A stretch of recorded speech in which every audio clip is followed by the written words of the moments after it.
Minister, on the 26th of March, this House gave you very extensive powers to bring in regulations to protect people from COVID-19. You didn't do so for almost 2 weeks and people continued to behave responsibly. The 7th of March, you brought in regulations. The 10th of March, you continued them. The next day, you said that when the R0 rate went below 1, that we'd see an easing of restrictions. We didn't for several days. But everybody has continued to behave responsibly, to make huge sacrifices. Our health services have risen to the challenge. I've heard you say several times today that we're the 4th in Europe for testing.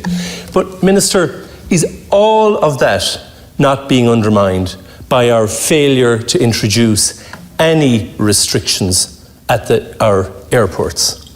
There's a news story today that 34% refuse to even give an address. There is no law in place whatsoever. Now, Minister, if I could point you to Austria, which is a country a little bit like Ireland. It's a relatively small country, it's a neutral country, and it's an open trading country that relies on transit and people, its openness to the world. Austria is now opening up in a way that we can only dream of. At the same time, Austria has a very extensive testing procedure in place at its airports. You cannot pass the frontier unless you have a test which is less than 4 days old to say that you don't have COVID-19, or you can undergo a test at the airport. We have none of that. Austria has an open border and workers who regularly cross the border with Bavaria in Germany and have done for decades, just as we have an open border that we want to keep open with Northern Ireland. And they have a sensible policy of maintaining exemptions for people who have to cross the border to work or to see family members, and for truckers carrying goods, as we could have. But we don't have a sensible policy, Minister. We have a policy that undermines all of the efforts of our people, all of the efforts of our health professionals. Now, Minister, you have extended these regulations until the 18th of May. And if you don't bring in regulations by next week, to deal with the frontier, I'm telling you now that I will be putting the regulations which are in place to a vote in this House, as I'm entitled to do, because I feel that all of the sacrifice required under those regulations, and the sacrifice that people are making outside of the regulations because they see the necessity to do so, is being undermined by your failure and your government's failure to introduce restrictions in our airports, where 34% of people are passing by our HSE officials, whistling Dixie, not even telling them where they're going. Thanks, Deputy McNamara. I'd ask the Minister to reply. I'd like to, yeah. Thank you.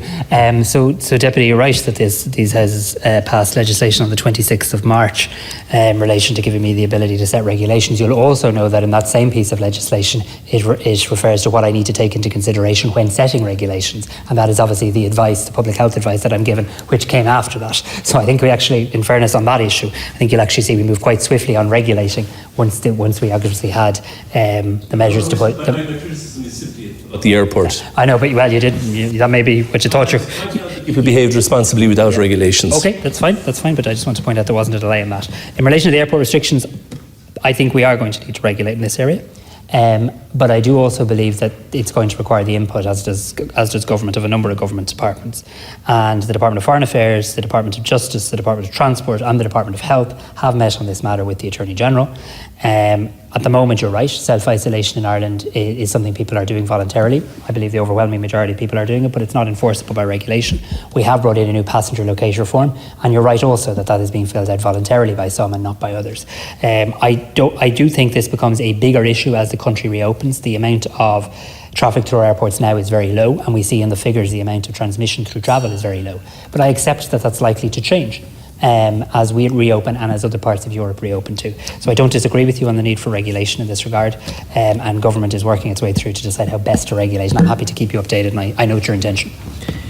The government has announced childcare facilities for essential frontline workers. Essential frontline workers are defined as healthcare workers only. Now, these regulations are applied by members of An Garda Síochána. They're excluded. Why is that? Thank you, Deputy. Because the government has decided, based on public health advice, that at the moment you would introduce it on a phased basis. So the first anytime anybody goes into somebody else's house, there's obviously a risk of transmitting the virus. You try to minimise that spread. We're starting with frontline healthcare workers, but as you'll see in the plan, we intend to expand further out childcare schemes as we go through the plan. And I take the point you make about it on Garda Síochána. We're starting with frontline healthcare workers.